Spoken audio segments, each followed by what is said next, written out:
Un mensaje que me estuvo hablando Dios la semana pasada, lo estuve desarrollando para poder compartirlo con todos ustedes, para poder traerles esta palabra, ¿no? que habló Dios a mi vida y que yo quiero compartirla para que Dios pueda también hablar en su vida, ¿no? Quizás les sea a ustedes de bendición como lo es para mí.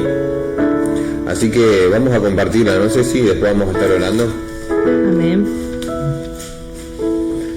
Esta palabra se encuentra en el libro de... El tema que yo te quiero hablar en sí es sobre Nehemías, Nehemías, el libro de Nehemías. Pero antes, para hablar de esto, porque yo leía, ¿no?, la palabra de Nehemías, y Nehemías se levanta ciertamente para reconstruir el muro de Jerusalén, ¿no? Amén. Y entonces esto me llevó a estudiar el contexto y a querer entender qué es lo que realmente había pasado con todo esto.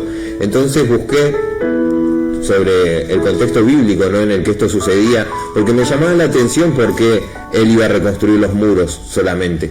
Y entonces en el libro Segunda de Reyes 24, 10 al 17 nos habla, ¿no?, y nos dice sobre qué fue lo que aconteció en Jerusalén.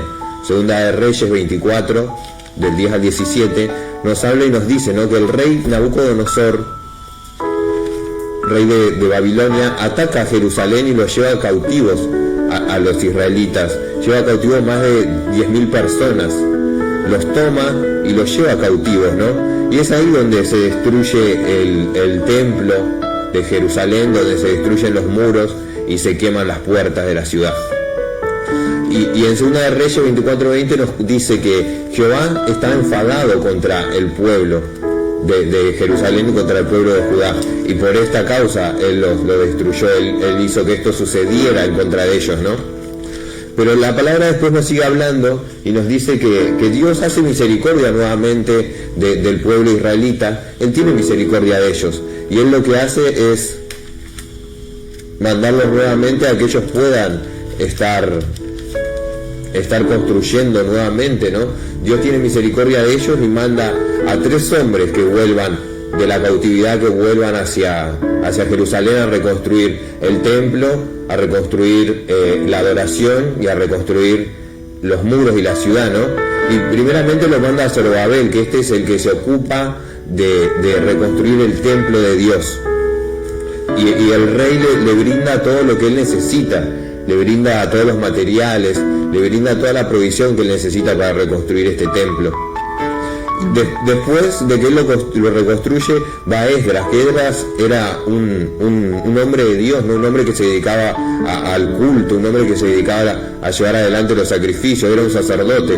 Y el rey lo bendice y también lo manda a que vuelva a la ciudad de Jerusalén a honrar al Dios de Israel, y lo manda a que vuelva con todos los servidores de la casa, con los levitas, con todos los sacerdotes y con toda la gente que servía en esta casa. Fíjate qué lindo y qué importante, ¿no? Pero lo que pasa acá entonces es que me puse a leer en Esdras 4, 6, 23, la palabra nos dice que de repente cuando ellos estaban trabajando, empiezan a murmurar en contra de ellos, y entonces el mismo rey hace un edicto, una ley que les impide seguir trabajando, que les dice que paren de construir. Y entonces es ahí donde se ve frustrado, ¿no?, lo que ellos estaban llevando adelante de volver a reconstruir el templo. Sin embargo, ellos oran a Dios, ellos claman a Dios, y Dios revierte esta situación y nuevamente les permite seguir adelante con la obra, y nuevamente le facilitan todas las cosas que necesitan, y aún más el rey Darío les permite seguir edificando y les devuelve todos los utensilios y toda la plata y todo el oro que le había sido robado. Y entonces ahí vemos la mano de Dios, ¿no?, sobre la vida de este pueblo, ¿no? Primero son llevados a la cautividad, después vuelven, los dejan reconstruir el templo, le brindan las cosas, se levanta gente en contra de ellos, y Dios revierte la situación y los sigue apoyando para que ellos hagan y para que ellos puedan cumplir con hacer el templo. Y así es Dios en nuestras vidas, ¿no? Porque Dios siempre, cuando nos manda a hacer algo, más allá de que se levante quien se levante, Dios hace que podamos llevar adelante la obra que nos encomendó, y Él nos brinda todas las cosas que necesitamos, todos los materiales y todo aquello que necesitamos para llevar adelante aquello que Él nos encomendó. pero lo importante es que nosotros estemos clamando a Él, ¿no? Para revertir la situación. Siempre va a haber gente en contra que va a querer que vos no hagas lo que estás haciendo, que vos no te levantes, que vos no reconstruyas, que vos no edifiques nuevamente tu templo, ¿no? Sabemos que el templo es el lugar de adoración, sabemos que cada persona somos un templo. Amén. Que cada persona somos el templo de Dios, donde adoramos, ¿no? Al Espíritu, y donde el Espíritu mora en ese templo. Y entonces esta palabra a mí me llamó la atención. Pero bueno, fíjate que después entonces nos dice que Esdras volvió, el templo estaba construido, ya lo había construido Zorobabel. Esdras volvió con la gente que servía en el templo, y Esdras lo que quería entonces era rendir el tributo, rendir los holocaustos, y los propios reyes lo proveen a él para que él haga los sacrificios. Y hasta ahí todo marcha perfecto, todo es buenísimo, y podemos decir qué buena historia. Jehová levantó a su pueblo, Jehová los hizo que levanten nuevamente su templo, Jehová los ayudó para que tengan y puedan estar brindando el sacrificio y el holocausto. Hasta ahí es todo perfecto y agradable, y entonces podemos decir qué buena historia, y cerramos ahí el libro y nos quedamos contentos con esto. Pero no, porque la historia sigue, y lo que nos dice en el libro de Esdras sigue diciéndonos en el libro de Esdras 9. Yo se los voy a resumir, no se los voy a leer todo porque son muchos libros y son muchos capítulos. Te lo voy a resumir. En el libro de Esdras 7, 8 y 9 y en el 10 nos dice sobre lo que Esdras estaba haciendo, ¿no? Y nos dice que el problema acontece cuando realmente ellos empiezan a ofrecer el sacrificio. Cuando ellos empiezan a trabajar en este templo es cuando el problema empieza a acontecer. Y quizás vos te preguntes por qué, ¿no? Y Dios le dice al pueblo que estaba brindando los sacrificios, ¿no? Que nuevamente estaban adorando.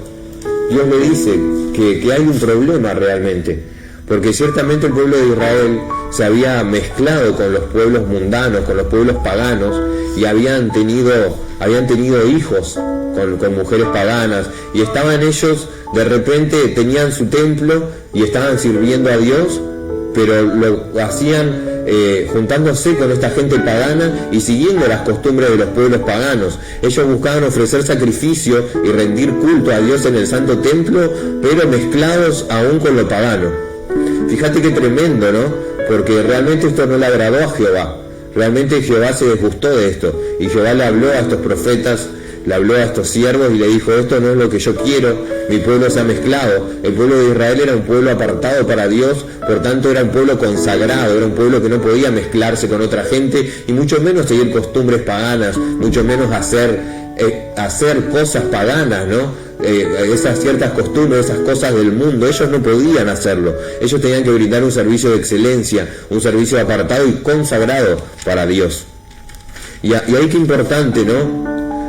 Cuando esto acontece, entonces surge la solución a este problema. Se levanta un profeta, en el libro de Esdras 9 nos cuenta, se levanta un varón de estos de Dios y dice: tranquilos varones, a Dios no le agrada lo que estamos haciendo, Dios ya no está con nosotros por cuanto desobedecimos su ley. Y le dice: la solución para que Él vuelva a mirarnos y para que nuestro sacrificio vuelva a ser agradable a Dios, entonces es que nos volvamos de nuestro mal camino. ¿Y cuál es volvernos de nuestro mal camino? Expulsar a las mujeres paganas y expulsar junto a ellas a nuestros hijos, que son fruto de esa relación. Y ahí es donde Dios me hablaba primero, ¿no? Porque fíjate qué tremendo, ¿no? Ellos tienen que expulsar a las mujeres que ellos habían amado, que ellos habían convivido, porque no eran las mujeres que Dios había determinado para sus vidas. Ellos las habían tomado simplemente fuera del criterio y fuera de lo que Dios había predeterminado para ellos. Y entonces ellos tienen que expulsar a esas mujeres y expulsar a esos hijos que habían tenido. Yo me imagino que ellos amarían a esos hijos, ellos amarían a esas mujeres. Y entonces acá es cuando Dios me habla y Dios me dice: cuando nos aferramos a lo incorrecto o a lo pagano, a lo que no nos corresponde, esto comienza a gustarnos, y lo importante es saber renunciar rápido a esto, porque si esto que es mundano, esto que es pagano, comienza a darte fruto en tu vida, después te va a doler más soltarlo. En otras palabras, si el pecado comienza a darte hijos, cuando te enamores de lo que el mundo te ofrece, sabiendo que no es la voluntad de Dios, ¿no? Porque muchas veces nos enamoramos tanto de lo que el mundo nos ofreció, y eso que nos enamoramos no empezó a darnos fruto, empezó a darnos hijos, y empezamos a ciertas cosas mundanas nos empieza a dar el fruto que esperábamos, ¿no? Y nos encontramos que de repente esto ya deja de agradarle a Dios. Y nos damos cuenta que tenemos que expulsar estas cosas de nuestra vida, tenemos que expulsar esta mujer pagana, ¿no? Y esta mujer pagana pueden ser muchas cosas que el mundo te ofrece y que vos estás pasando en este tiempo, y que estas mujeres paganas puede ser que estén en tu casa, en tu vida, y que el enemigo te haya engañado, ¿no? Y que esto empieza a dar un fruto que vos pensás que es agradable, y puede darte ese hijo que vos pensás que es agradable, y vos lo estás disfrutando en este tiempo, y de repente tu culto, de repente lo que vos haces, de repente tu alabanza, tu adoración, de repente deja de agradarle a Dios, y te das cuenta que tenés que expulsar esa mujer pagana y ese hijo que tenés en este tiempo. Y qué importante es entenderlo a tiempo, ¿no? Porque si ellos hubieran expulsado, hubieran entendido, no hubieran tomado en primera instancia a la mujer, no hubieran llegado a tener los hijos. Pero ellos se fueron comprometiendo cada vez más, simplemente por no escuchar la voz de Dios, a lo cual después se le va a hacer más doloroso el tener que dejarlo, ¿no? El tener que abandonarlo. Por eso es muy importante estar atento a qué es lo que estamos tomando para nuestra vida, para nuestra casa, qué es lo que realmente queremos. Y es importante entender que no debemos desagradarle a Dios. Pero bueno, todo esto ellos llevan a un proceso en el que se determinan a dejar a las mujeres y dejar todo aquello que había disgustado a Dios, ¿no? Que había dejado que la presencia de Dios deje de estar con ellos. Y entonces después ahí termina el libro de Esdras. Luego comienza el libro de Nehemías. El libro de Nehemías nos habla, ¿no? Y nos dice, Nehemías, en el capítulo 1, Nehemías dice, en el capítulo 1, versículo 2 dice, vino Hanani, uno de mis hermanos, con algunos varones de Judá, y le preguntó, ¿amamos un poquito de agua, por favor? Dice que vino, ¿no? Hanani, uno de los hermanos, y Nehemías le pregunta, ¿cómo está el pueblo? En el versículo 2 le dice, les pregunté por los judíos que habían escapado, que habían quedado de la cautividad y por Jerusalén, y me dijeron, el remanente, los que quedaron de la cautividad allí en la provincia, están en gran mal y afrenta, y el muro de Jerusalén derribado y sus puertas quemadas a fuego. Fíjate qué tremendo, ¿no? Porque Dios había obrado en sus vidas. Dios había dado lo necesario para que ellos hagan lo que tenían que hacer. Dios se había glorificado en la vida de esta gente. Sin embargo, ellos no decidieron volver a ser agradables y volver a servir a Dios de una manera digna. Y entonces se encuentra su ciudad desolada, se encuentra su ciudad abandonada, sus muros en ruinas. Fíjate qué tremendo, ¿no? Y de repente ahí la palabra me dice, ellos tenían el templo, pero no tenían los muros. Y muchas veces nos pasa esto en nuestras vidas. Fíjate qué tremendo, porque ellos tenían el templo, pero los muros habían sido derribados. Ellos tenían el lugar donde adorar y ofrecer sacrificio, pero no tenían los muros que rodeaban a esa ciudad. Los muros representan la paz. Una ciudad que no tiene muros es una ciudad que puede ser atacada por el enemigo en cualquier momento, que en cualquier momento puede ser invadida, en cualquier momento puede ser destruida. Entonces es una ciudad que no tiene paz. Es una ciudad que vive en incertidumbre. Es una ciudad que no puede realmente vivir tranquilamente, porque en cualquier momento viene el enemigo, lo ataca, no saben por qué lado. Entonces una ciudad sin los muros es una ciudad débil. Y ellos tenían el templo había sido construido, pero no habían sido construidos los muros.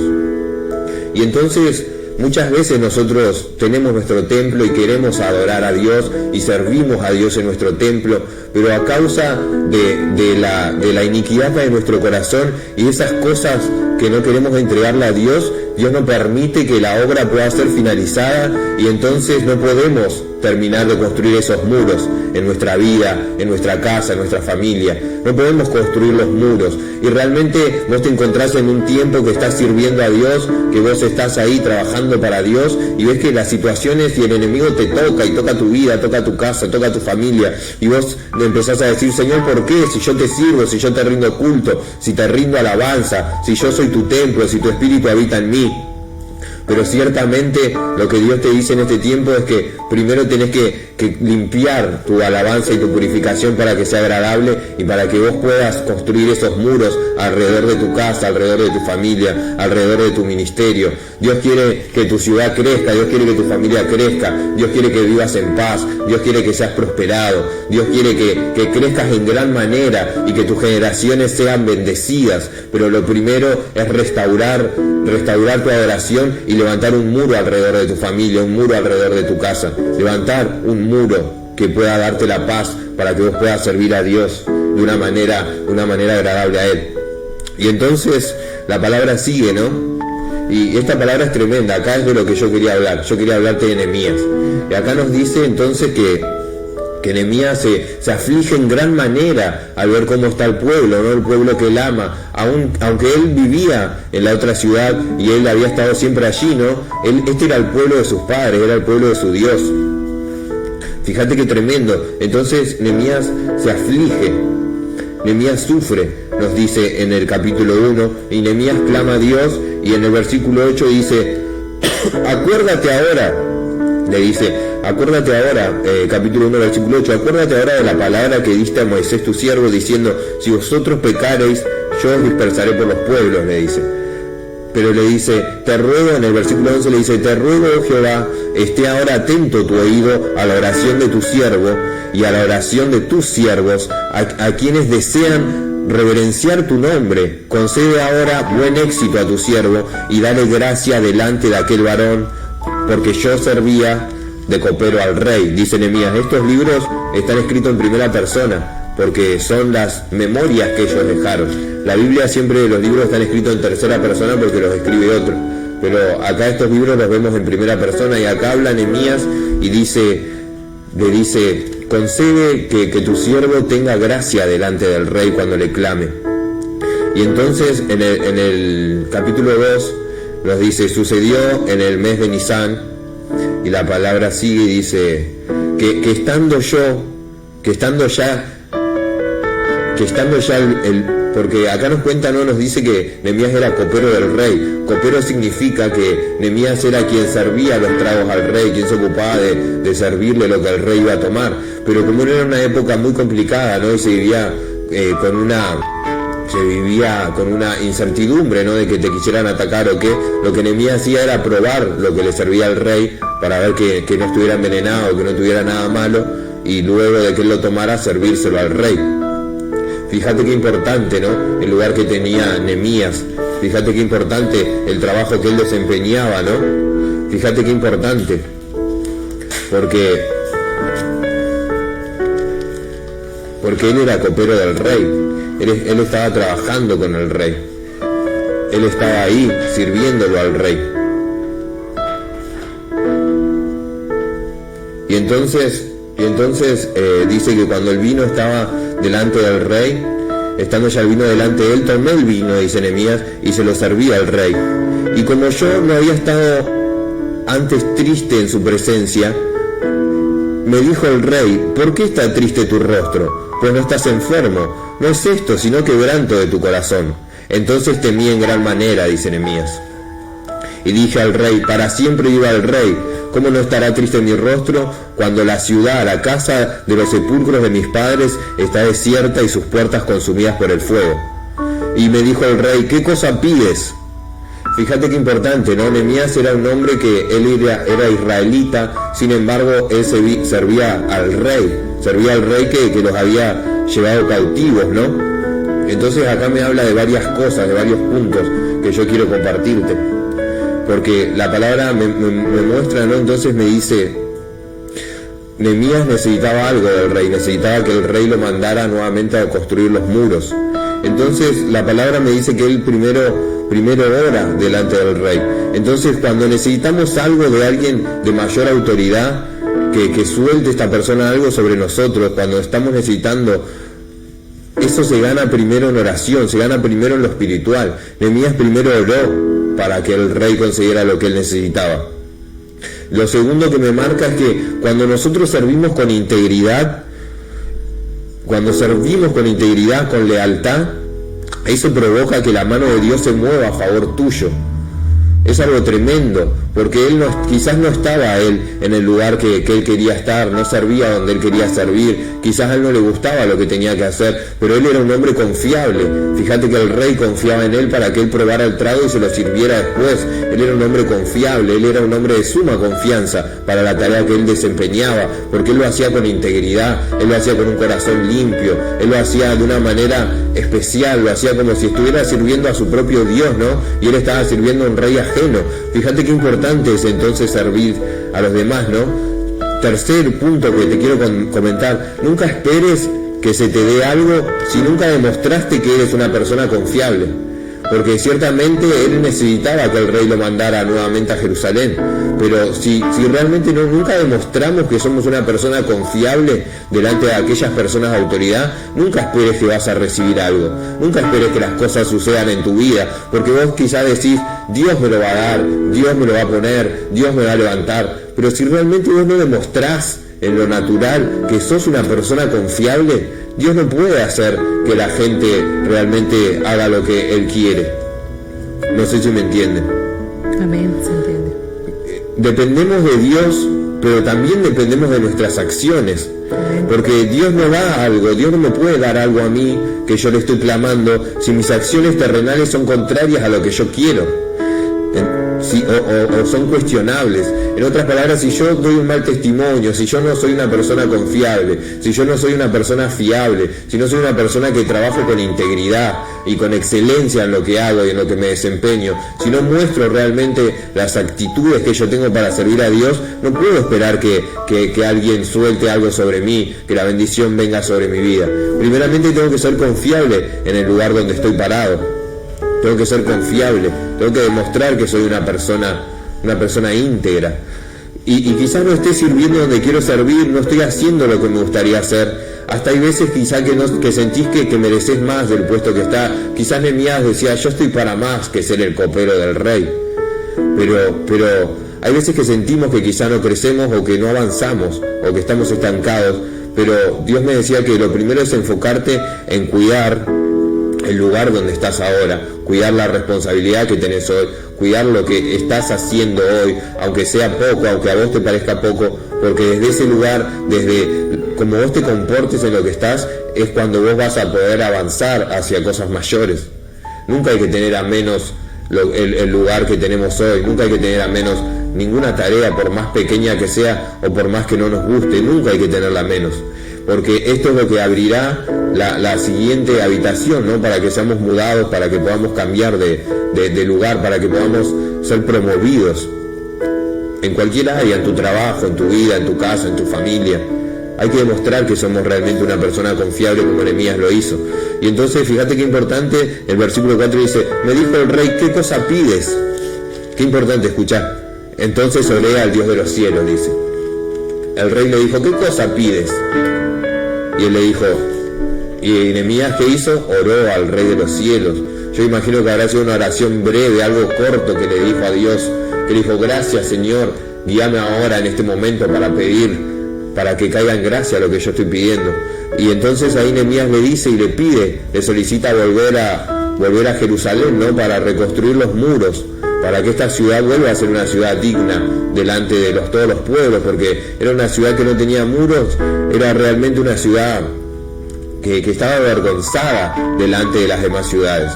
Así era como se veía, una ciudad sin muros, sin fortaleza, una ciudad que podía ser arrasada y destruida en cualquier momento. Y entonces el rey lo manda a que Nehemías vuelva, ¿no? Y lo manda con todas las cosas que necesita y lo manda a hacer lo que Nehemías había propuesto, porque Nehemías cayó en gracia delante del rey, porque Nehemías era un hombre confiable, Nehemías era un hombre que primero ganaba las cosas en lo espiritual y luego lo ganaba en lo terrenal. Nehemías era un hombre que demostraba que era capaz. Nehemías era un hombre que demostraba que estaba hecho para grandes cosas, para grandes tareas. Desde el pequeño lugar que él tenía, él demostraba que él estaba capacitado para mucho más. Y yo en este tiempo declaro que la capacidad que vos demuestres en el lugar donde hoy estás, esa capacidad que vos demuestres te va a abrir las puertas a cosas mayores aún. Pero lo importante es que cuando esto acontezca, cuando esto pase, que no creas que fue por tu capacidad, sino que reconozcas que fue porque la gracia de Dios está sobre tu vida. En el nombre de Jesús. Y entonces te comparto ahora en el libro Nehemías 6, continúa la historia y dice que Nehemías continúan los versículos, dice que Nehemías llegó, Nehemías se instaló, Nehemías le contó a cierta gente lo que él iba a hacer, ¿no? La visión que él había tenido de hacer nuevamente estos muros. Entonces yo te quiero decir que cuando la visión está sobre tu vida, vos vas a compartir la visión y esa visión va a ser la que ilumine a los demás y la que va a hacer que los demás te sigan para que la obra de Dios sea completada. Por la visión de una persona, muchos se van a levantar. Mucha gente que está desanimada, mucha gente que hoy está tirada, mucha gente que hoy siente que no puede más, muchos se van a levantar a través de la visión que Dios te dé, de la visión que Dios suelte sobre tu vida. Por eso es importante estar atento, por eso es importante recibir la visión y llevarla adelante. Nehemías llevó la visión adelante, Nehemías les dijo, yo tengo esta visión, Dios me mandó a reconstruir los muros, Dios me mandó a levantar esta ciudad. Y esa gente que estaba tirada, esa gente que vivía en ruinas, en miseria, que vivía escondida en la ciudad de Jerusalén, que habían dejado de adorar, que habían dejado de trabajar, que habían dejado de vivir dignamente, esa gente se levantó a apoyarlo a Nehemías, por cuanto él había recibido la visión. Porque cuando vos recibís la visión, muchos son los que se van a levantar atrás tuyo para poder apoyarte y para poder trabajar, porque ellos van a entender que esta visión es de parte de Dios. En el nombre de Jesús, qué palabra. Y continúa entonces, te comparto ahora en el 6, y dice, cuando oyeron Sanbalat, Tobías y Gesén el árabe y los demás de nuestros enemigos que yo había edificado el muro y que no quedaba en él portillo. Nehemías cuenta que ya había edificado el muro en el capítulo 6. El muro ya estaba edificado, no quedaba en él ninguna grieta, no quedaba en él ningún portillo, no quedaba en él ninguna fisura donde ellos pudieran entrar. Nehemías aclara, porque era tan transparente el corazón de Nehemías que él en su escritura clara, aunque todavía no había colocado las puertas, dice él. Era una persona íntegra, porque quizás podría haber omitido este detalle, pero él lo dice acá en la escritura. Y entonces dice que esta gente se levanta. Todo el tiempo ellos habían estado en contra de que él llevara adelante la obra de reconstruir los muros, pero sin embargo él lo siguió construyendo, él siguió avanzando y llega a este punto que ya no había en ellos portillo, no había en ellos grieta, y esta gente entonces es cuando más se levantan con más violencia al ver que ya estaba finalizando la tarea que Dios le había encomendado. Y entonces esta gente se levanta y dice, en el 2 dice, Sanbalat y Gesén enviaron a decirme, ven y reunámonos en alguna de las aldeas del campo de Ono, mas ellos habían pensado hacerme mal. El enemigo, cuando vos te determines y cuando vos llegas adelante la obra, el enemigo va a empezar a querer hacerte mal. Fíjate que él construía, y él no construía solo, él tenía obreros que construían con él, gente que trabajaba con él. Sin embargo ellos no dijeron, vamos a matar a los que están trabajando, vamos a matar a los que construyen el muro. Ellos buscaron atacar a la cabeza, buscaron atacar al hombre que había tenido la visión. Fíjate que cuando el enemigo quiere destruir algo, primero ataca a la cabeza, primero ataca al que está a cargo de la obra. Qué importante es entender y estar cubriendo a cada padre de familia, a cada madre de familia, a cada persona que en este tiempo se levanta. Qué importante es entenderlo, ¿no? Porque a través de esa persona que se levante, toda la familia se va a levantar, toda la casa se va a levantar, pero el enemigo va a querer derribar siempre a esa cabeza para que todo el cuerpo caiga, para que todo el cuerpo deje y cese de hacer lo que esa cabeza tenía la visión, ¿no? Y entonces sigue la palabra y dice que él fue un hombre muy inteligente. Él dijo, no, les contestó. Dice, envié yo mensajeros diciéndole, yo hago una gran obra y no puedo ir, porque cesaría la obra dejándola yo para ir a vosotros. Fíjate qué importante es el estar atento, ¿no? Y el no prestarle oído al enemigo. No prestarle oído y no dejar de hacer lo que uno está haciendo, no dejar la obra, más allá que el enemigo se levante, más allá que ellos traten de hacer algo, más allá de que traten de atentar con tu propia vida o de que levanten planes. Qué importante es entender que es más importante la obra que estás haciendo, porque no es para el hombre, sino que es para Dios. Y entonces dice que 4 veces vinieron ellos con este mismo mensaje y las 4 veces él les contestó lo mismo. Fíjate que el enemigo no va a venir a tu vida una sola vez, va a venir 2, 3, 4. con un mensaje, con el mismo mensaje, buscando atemorizarte, buscando traerte temor, para que vos dejes de la obra que estás haciendo, para que vos no levantes esa ciudad, para que vos no levantes ese muro alrededor de tu familia, alrededor de tus hijos. Fíjate que el enemigo no se contenta con una, sino 2, 3, 4, hasta 5, 6 veces. Y la palabra sigue, y acá es tremendo. Dice, y enviaron a mí con el mismo asunto 4 veces, dice, lo que estábamos hablando. Dice, entonces Sanbalat envió a mí su criado para decir lo mismo por 5ª vez, con una carta abierta en su mano. Fíjate qué tremendo, porque primero el enemigo quería atemorizarlo con mensajes de una manera, ¿no? Pero por 5ª vez, dice, mandó una carta abierta en su mano, llena de acusaciones. Y así es como una carta abierta significa que yo te doy este papel escrito, pero no es privado, y todo el mundo lo va a leer y todo el mundo se va a enterar lo que yo te estoy mandando, lo que yo te estoy diciendo. En otras palabras, una carta abierta es una acusación pública que hacen sobre la vida de Nehemías, y quizás el enemigo trabaja de esta manera, ¿no? Y hace una acusación pública sobre tu vida cuando vos te empezás a querer levantar, y es ahí donde empiezan a hablar de vos y todo el mundo a comentar. Quizás puede ser sobre tu pasado, quizás con mentiras como lo hacían en contra de la vida de Nehemías. Públicamente el enemigo va a tratar de acusarte, ya no le va a alcanzar con haberte acusado en lo privado, con haber tratado de tocar tu mente, con haber tratado de tocar tu corazón, sino que va a hacer que la gente empiece a hablar de vos, que la gente te empiece a acusar. El enemigo va a hacer que las palabras que él dice, que lo que él quiere decir se instale en la sociedad y que se escuche de boca en boca, y el enemigo se va a levantar grandemente para que esta obra no pueda ser terminada. Pero fíjate qué importante, ¿no? Y este versículo es tremendo, porque Nehemías le contesta y le dice, entonces envié yo a decirle, no hay tal cosa como dices, sino que de tu corazón tú lo inventas.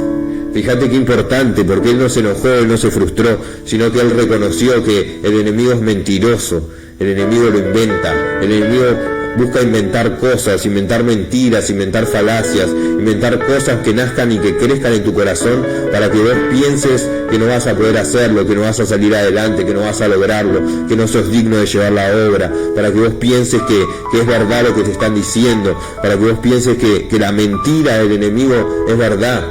Fíjate qué importante, ¿no? Y que Nehemías no escuchó esto. Nehemías reconstruyó los muros de su ciudad. Nehemías trajo esta gran victoria. Entonces, ¿qué es lo que yo te quiero decir en este tiempo? ¿Cuál es el mensaje que te quiero dar? Que muchas veces quizás vos quieras hacer algo, te determines a hacer algo en tu casa, en tu familia, en tu vida, en tu ministerio, en tu trabajo, y quizás Dios te dice que no lo hagas, porque no es el tiempo. Y Dios te dice que no lo hagas, yo quiero decirte que no lo hagas. Porque por más que trates, por más que intentes, por más que luches, por hacerlo no lo vas a lograr, por cuanto Dios no quiere que lo hagas. Entonces en vano vas a desgastarte, y en vano vas a desgastar tu vida, tus recursos y tu tiempo. Porque cuando Dios se determina que algo no se haga, esa cosa no se hace. No hay nada que pueda hacer que algo funcione si Dios no se determina que funcione. Pero lo que te quiero decir es que cuando el enemigo se levante en contra de tu vida, en contra de tu casa, en contra de tu familia, para que vos no hagas algo, para que no lleves la obra adelante, ponete contento, alegrate, porque cuando el enemigo se levanta es porque realmente Dios ya soltó esa victoria, y porque esa es una victoria asegurada, esa ya es una victoria ganada, eso es algo que ya está decretado en los cielos, que va a ser tal cual Dios te lo dijo. Cuando el enemigo se levante, alegrate, porque Dios ya decretó que eso va a funcionar, que eso se va a hacer, que tu familia se va a levantar, que tu casa se va a levantar, que tu trabajo se va a levantar, tu empresa, tu economía, tus finanzas, tu matrimonio. La victoria ya está dada, como en la vida de Nehemías. Simplemente que hay que estar atento a no caer en las maquinaciones del enemigo. En el nombre de Jesús, yo declaro en este tiempo que algo nuevo viene sobre tu vida. En este tiempo vamos a poder entender de quién vienen las maquinaciones, y que no vamos a darle lugar al enemigo para que destruya el plan y el propósito que hay en nuestras vidas, y lo que Dios tiene para cada uno de nosotros, para tu familia, para mi vida, para la vida de cada uno de nuestros hermanos. En el nombre de Jesús te doy gracias, Padre Santo, por tu palabra. Te doy gracias, Dios mío, porque tú eres bueno, Señor. Gracias, Padre amado. Hasta acá el mensaje que te quiero compartir. Hermoso el mensaje, la verdad que es así. En realidad hay algo que a mí me quedó, que acá mientras leías Esdras, ¿no? Hay una parte donde dice que es algo que lo marca peculiarmente, ¿no? En los tres, en donde dice que ellos constantemente se afligían, ¿no? Pero acá me resultó algo que dice: cuando oí esto, que está en Esdras 9:3, cuando oí esto rasgué mi vestido y mi manto, y arranqué pelo de mi cabeza y de mi barba, y me senté angustiado en extremo, y se me juntaron todos los que temían la palabra de Dios de Israel, a causa de la prevaricación a los del cautiverio. Mas yo estuve muy angustiado hasta la hora del sacrificio de la tarde, y a la hora del sacrificio de la tarde me levanté de mi aflicción, y habiendo rasgado mi vestido y mi manto, me postré de rodillas y extendí mi mano a Jehová de mi Dios. Yo me pregunto que decía, ¿no? Así como les pasó a ellos,